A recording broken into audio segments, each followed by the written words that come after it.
क्या आपको पता है सबसे ज़्यादा भयानक भूत प्रेत और आत्माएं कहाँ पर पाई जाती है? उस जगह पर जहाँ पर बहुत सारे लोगों की तड़प तड़प कर या घुट घुट कर मौतें हुई हो। वो जगह कोई भी हो सकती है, लेकिन ऐसा माना जाता है कि अक्सर पुराने अस्पतालों में आत्माएं हमेशा वास करती है, क्योंकि वहाँ पर लोगों की सबसे ज़्यादा मौतें होती है और मरने के बाद आत्माएं हमेशा हमेशा उसी जगह पर भटकती रह जाती है।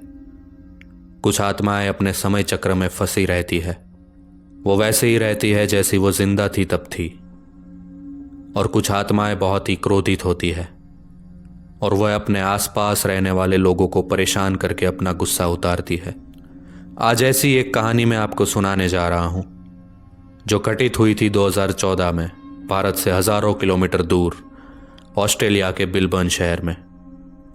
दरअसल टेरेसा नाम की एक लड़की ने बिलबर्न में एक नर्सिंग कॉलेज ज्वाइन की थी, जो कि एक अस्पताल भी था, और वहाँ पर इंटर्नशिप के साथ साथ टेरेसा को रहने के लिए अस्पताल में ही एक रूम दिया गया था।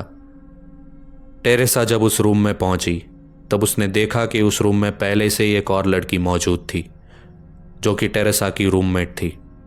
टेरेसा ने उससे बात करने की कोशिश की, लेकिन उस लड़की ने बात को टाल दिया और एक अजीब सी स्माइल देकर अपने बिस्तर पर जाकर सो गई। टेरेसा को लगा कि शायद ये बहुत ही शर्मीली है, इसलिए अभी बात नहीं कर रही। लेकिन धीरे धीरे पूरा एक हफ्ता गुजर गया। ना तो उस लड़की ने टेरेसा से अभी तक एक भी शब्द कहा था और ना ही वो कभी अपने बिस्तर से बाहर निकली थी। वो अपने क्लास भी अटेंड नहीं करती थी। टेरेसा को अब थोड़ा अजीब लग रहा था, क्योंकि उस रूम में बहुत ही अजीब वाइब्स आती थी। उसको रात भर नींद नहीं आती थी और हमेशा एक अजीब सी घबराहट उसे होती रहती थी। आखिरकार उसने तंग आकर अपनी अस्पताल की वार्डन से उसकी रूममेट की शिकायत की। तब उसकी वार्डन ने उसे कहा कि कहीं तुम पागल तो नहीं हो गई हो, क्योंकि वो रूम सिर्फ तुम्हें ही अलॉट किया गया है, तुम्हारी कोई रूममेट नहीं है।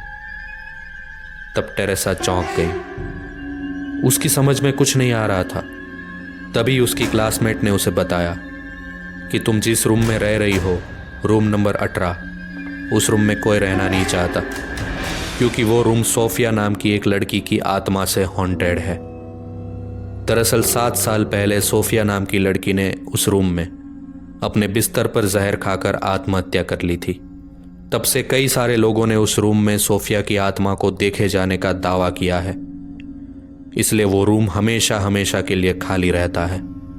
तुम यहाँ पर नहीं हो और कोई और रूम अवेलेबल नहीं था, इसलिए तुम्हें वो रूम दे दिया गया था। टेरेसा ये बात सुनकर अचंभे में पड़ जाती है। वो डरती हुई अपनी उस फ्रेंड को लेकर अपने रूम में पहुंचती है, क्योंकि उसे उस रूम से अपना सामान निकालना था। लेकिन इस बार जब वो रूम में गई तब वहां पर उसकी रूममेट मौजूद नहीं थी और उसका बिस्तर पूरी तरह से बिखरा हुआ पड़ा था। टेरेसा ने जल्दी से अपना सामान समेटा और उस रूम को छोड़ दिया। लेकिन अब टेरेसा को इस पूरे अस्पताल में कहीं मन नहीं लग रहा था। वो इस बात को मान ही नहीं पा रही थी कि वो एक हफ्ते तक एक आत्मा के साथ रही थी और उसने आखिरकार वो नर्सिंग कॉलेज छोड़ दिया। हालांकि सोफिया की आत्मा ने कभी उसे परेशान नहीं किया था, क्योंकि सोफिया एक शांत किस्म की लड़की थी और वो अपनी ही जिंदगी से परेशान थी, इसलिए उसने आत्महत्या की थी।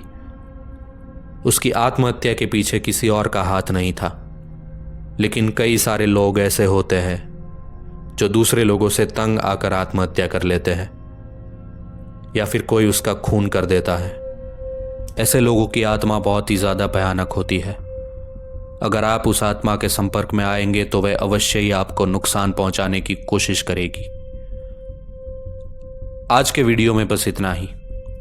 अगर आपके पास भी कोई सच्ची भूतिया कहानी है तो आप मुझे ईमेल कर सकते हैं। मेरा मेल एड्रेस आपको डिस्क्रिप्शन में मिल जाएगा।